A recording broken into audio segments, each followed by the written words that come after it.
আমার দাদু বাড়িতে। তো আপনারা দেখতে পাচ্ছেন সামনে একটা ভালো ভালো শয়তান আর একটা খারাপ শয়তান যাচ্ছে।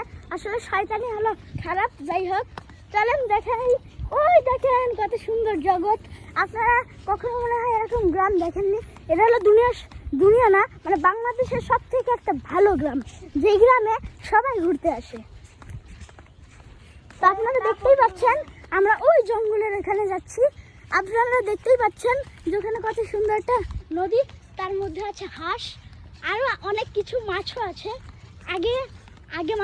আগে এই জায়গা পুরো ভর্তি ছিল পানিতে, তবে গ্রীষ্মকাল আস্তে আস্তে বর্ষাকাল ও গ্রীষ্মকাল হয়ে গিয়েছিল, সেজন্য পানিগুলো কমে গিয়েছে। যাই হোক, আমি যাচ্ছি, আপনারা সবাই চলেন আস্তে আস্তে। ওই পদ্মা সেতু দিয়ে যাচ্ছে।